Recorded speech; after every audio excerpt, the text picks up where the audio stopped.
offense, and the offensive coordinator, for whatever reason, decided, we've got a good running back in Tarik Cohen. Let's just never fucking use him. And then we'll draft David Montgomery, and we won't use him either. Fuck him.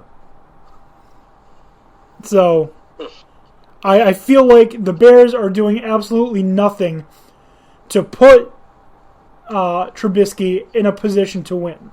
That being said, I don't think Trubisky is all that good either.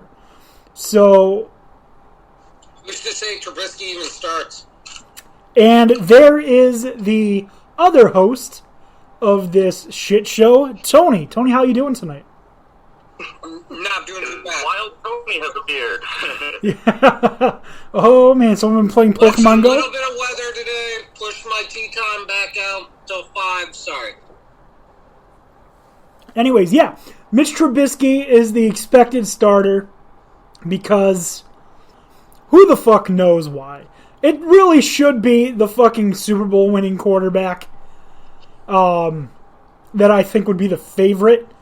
But honestly, the Bears did this to themselves.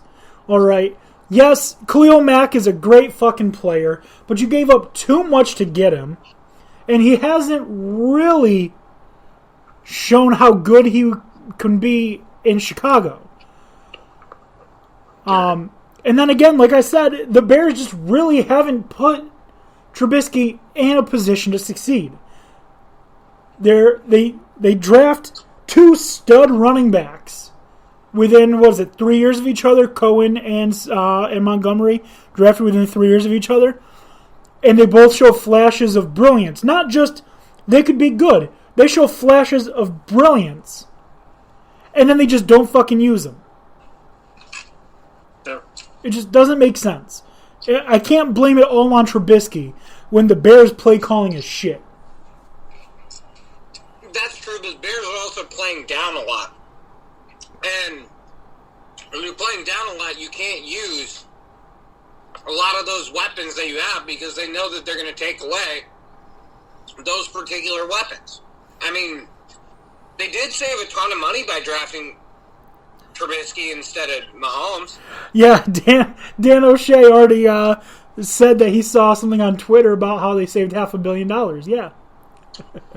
Yeah, so, they're looking better salary cap rise, 6 years down the line. Yep. Anyways, yeah, so I expect... And the sad thing is they spent a shit ton of money to upgrade that defense, and it didn't really do anything. I mean, Khalil Mack is trying his damnedest, but, unless he's going to get some help somewhere on a different plane other than the linebackers, he's going to be in trouble for a while. I mean, shit, they're just, taking decent, good enough players and trying to... I don't even know what they're doing, I know he's not great, but Prince Amukamara was playing just fine with the Bears, and they just decided to not re-sign him. First off, he's not very good. He was playing way better with the Bears than he ever did with the Giants. Much better with the Bears than he did almost anywhere. But that's not saying a whole lot, because, again, he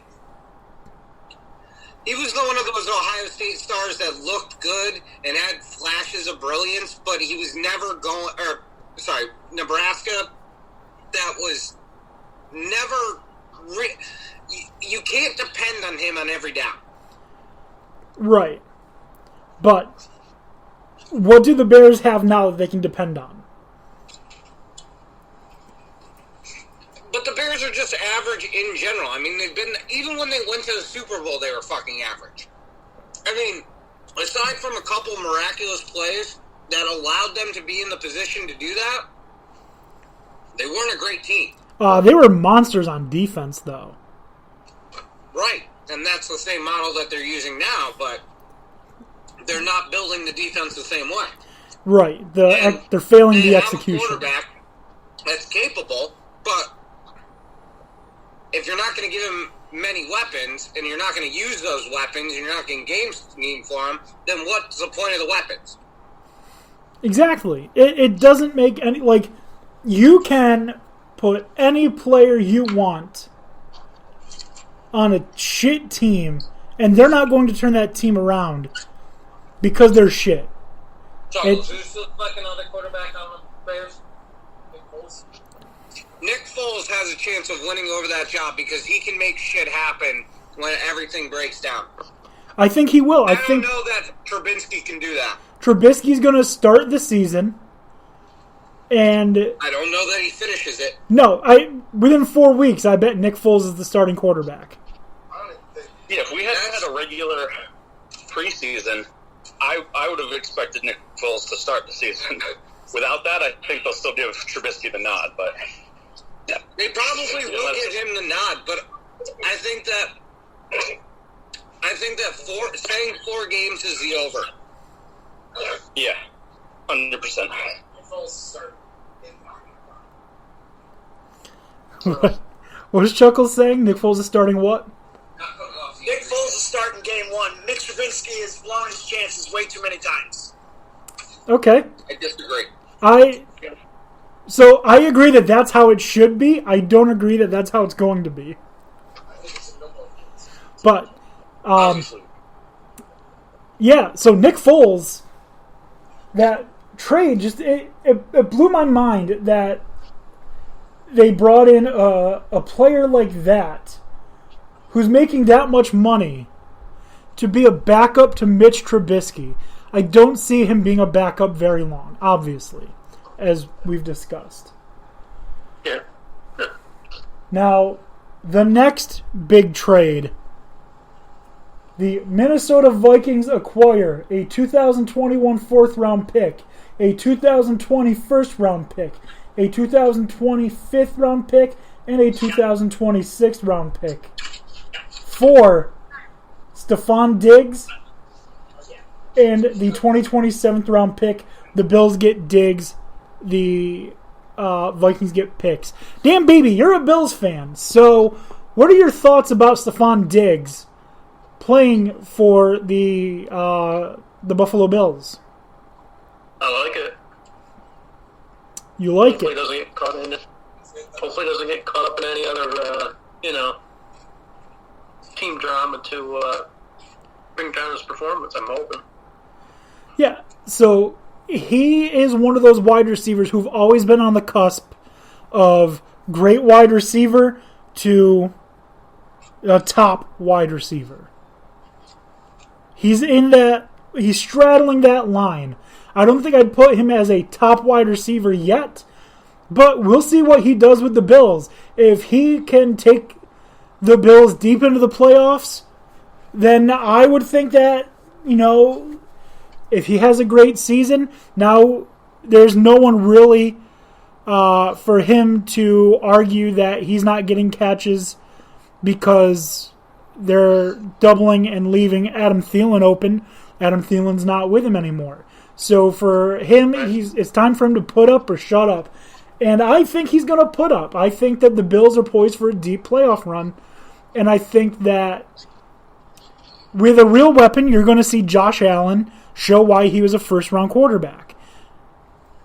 Okay, so I want to make one thing clear. Mind you, it was Diggs who caught the pass to walk off on the Saints. Hilarious.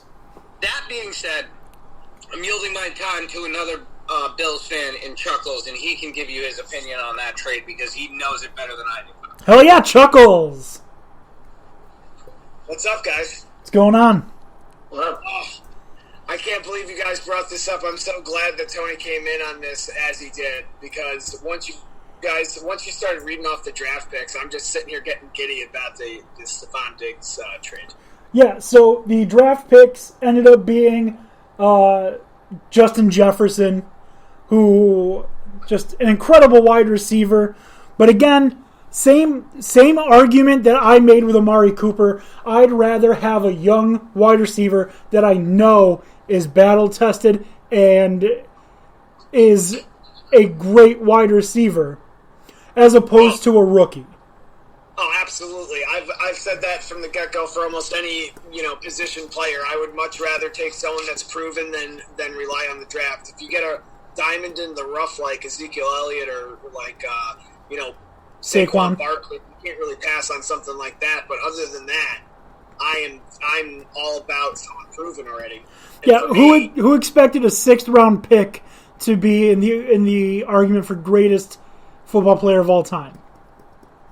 You know, say that again? I said to your point, like, you know, you can find these diamonds in the rough and these sure things, but whoever would have expected that a 6th round pick would be in the argument for greatest football player of all time? Oh, absolutely.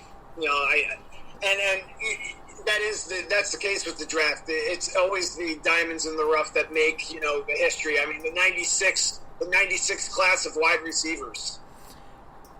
In a couple of years, we talk about this class of wide receivers. This one was possibly can compete with that '96 one. What was Keyshawn Johnson #1 pick? Keyshawn Johnson was a fucking monster, and yes, I believe he was. Yeah, but the thing that was interesting about the Stephon Diggs trade was my birthday was March 16th, so it was the day they ended all the fun. And I was just like, I can't see my family. I'm like, I can't go out and do anything. I'm like, this is going to be really heartbreaking. And then in the next 2 days, the Stephon Diggs trade happened, and Tom Brady got sent to Tampa Bay. Yeah. And it was the greatest birthday of all time. Yeah, actually, so I have it. The 16th is the day the trade happened. So on your birthday, yeah. Yeah, on my birthday, that happened. Yep. And so for me, especially the insight that I think happens really well is that last year, when we almost got Antonio Brown, we didn't, and we ended up getting Brown. We got John Brown, and we got Beasley, and John Brown played like a #1 when he is naturally a #2. Seriously. And he stepped up to that role. And Josh Allen led him there too. And that's proof to Josh Allen too that he can make a #2 a #1. And now when we have Stephon Diggs as a true #1, we have the deep threat, we have a solid #2.